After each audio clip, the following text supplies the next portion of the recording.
RTV app వార్తల్ని క్షణాల్లో చదివే అవకాశం ఉంటుంది. ఒక న్యూస్ పేపర్, ఒక టెలివిజన్ ఛానల్ మీ చేతుల్లో ఎప్పుడూ ఉంటాయి. ఉమ్మడి కరీంనగర్ జిల్లాలో జగిత్యాల నియోజకవర్గం నిరంతరం హాట్ టాపిక్గానే మారుతుంది. అక్కడ బీఆర్ఎస్ నుంచి ఎమ్మెల్యేగా ఎన్నికైనటువంటి డాక్టర్ సంజయ్ కుమార్, అప్పటికే ఎమ్మెల్సీగా ఉన్నటువంటి సీనియర్ నేత, కాంగ్రెస్ పార్టీలో కురువృద్ధునిగా భావించే జీవన్ రెడ్డి మధ్యలో వారి అనుచరుల మధ్య వార్ ఆఫ్ వర్డ్స్ కొనసాగుతూనే ఉన్నాయి. తాజాగా 10 సంవత్సరాలు కాంగ్రెస్ పార్టీ కార్యకర్తలని, నేతల్ని ఇబ్బందికి గురి చేసినటువంటి వ్యక్తి బీఆర్ఎస్తో గెలిచి కాంగ్రెస్లో ఎట్లా కలుస్తాడు అని చెప్పి మరొకసారి జీవన్ రెడ్డి తనదైన శైలిలో స్పందించారు. దీనికి అంతే ధీటుగా కౌంటర్ ఇచ్చాడు డాక్టర్ సంజయ్ కుమార్. కేవలం జగిత్యాల ప్రజల ఆశయాలు, ఆలోచనల మేరకే రేవంత్ సర్కార్తో కలిసి పనిచేయడానికి సిద్ధంగా ఉన్నాము. నియోజకవర్గ అభివృద్ధికి మాత్రమే తన ప్రాధాన్యత.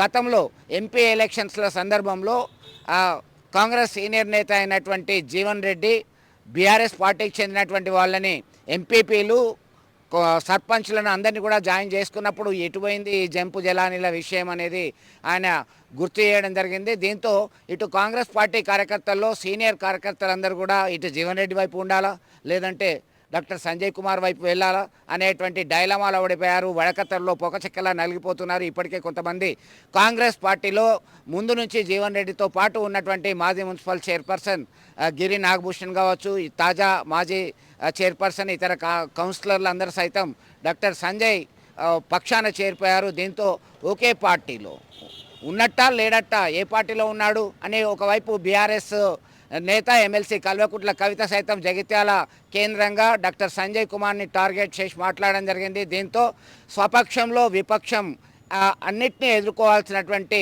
ఇబ్బందికరమైన పరిస్థితిలో డాక్టర్ సంజయ్ కుమార్ ఉండడంలో సందేహం లేదు. రాష్ట్రం ఏర్పడే 10 సంవత్సరాలు ఏదైతుందో మనం ఎన్నో సమస్యలు ఎదుర్కొన్నాం, ఆటుపోట్లు ఎదుర్కొన్నాం. తెలంగాణ ఇవాళ రాలేదు.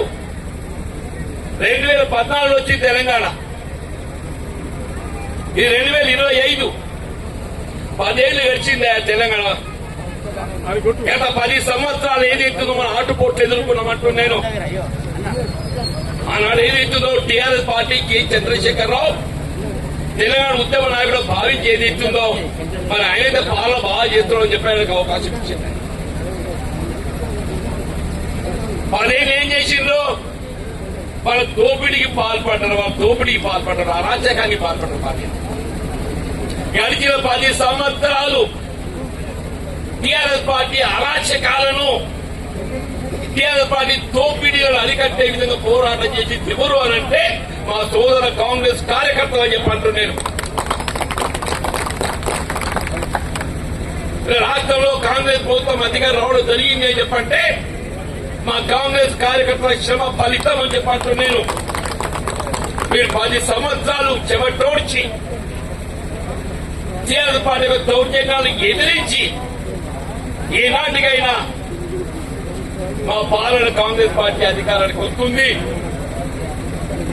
మేము అనుకున్న తెలంగాణ రాష్ట్రాన్ని మేము నిర్మాణం చేసుకుంటున్న భావనతోని మనం ఉద్యమించామని చెప్పి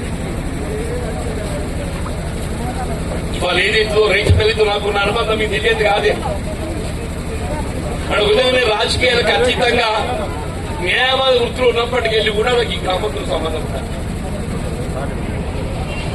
నేనాడు ప్రతిపక్ష పార్టీలో ఉండి కూడా 2014లో ఏదైతుందో నేను ప్రతిపక్ష పార్టీ సభ్యుడికి ఎంపికై కూడా నా వంతు బాధ్యత కాంగ్రెస్ పార్టీ యోధుడిగా, ఒక కాంగ్రెస్ పార్టీ సైనికుడిగా చెప్పండి, కాంగ్రెస్ పార్టీ సైనికుడిగా ప్రతి కాంగ్రెస్ కార్యకర్తకు అండగా నిలబడి జగిత్యాల నియోజకవర్గమే కాదు ఈ రాష్ట్ర స్థాయిలో ఏదైతుందో టీఆర్ఎస్ పార్టీ దౌర్జన్యాలను ఎదిరించి ఏదైతుందో వీళ్ళ కాంగ్రెస్ పార్టీ పాలన ఏర్పాటు చేసుకోగలిగిందని చెప్పారు.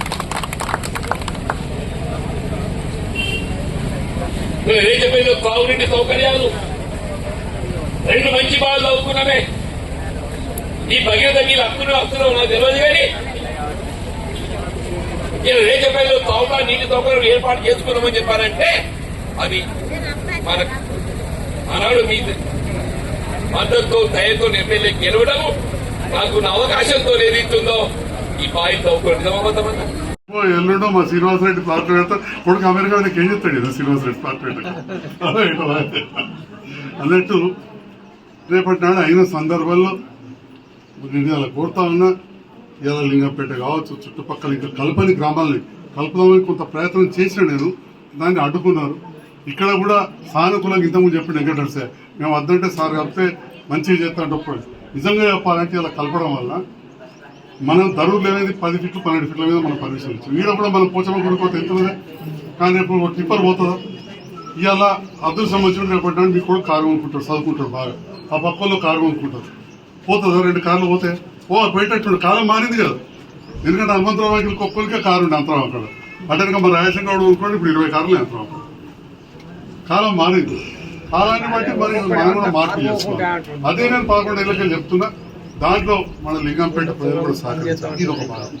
రెండవదిగా వైద్య విభాగానికి వస్తే మా డాక్టర్లు ఎంతో శ్రద్ధ పెట్టారు. అదేవిధంగా అధికారులు కూడా శ్రద్ధ పెట్టి అందరం కలిసి మీ గ్రామస్తులు సహకరించారు.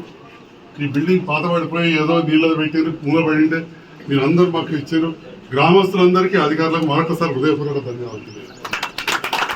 మరిన్ని వీడియోస్ కోసం ఛానల్ ని సబ్స్క్రైబ్ చేయండి. లేటెస్ట్ అప్డేట్స్ కోసం వాట్సాప్ ఛానల్ ని ఫాలో చేయండి అండ్ లింక్ డిస్క్రిప్షన్ లో ఉంది.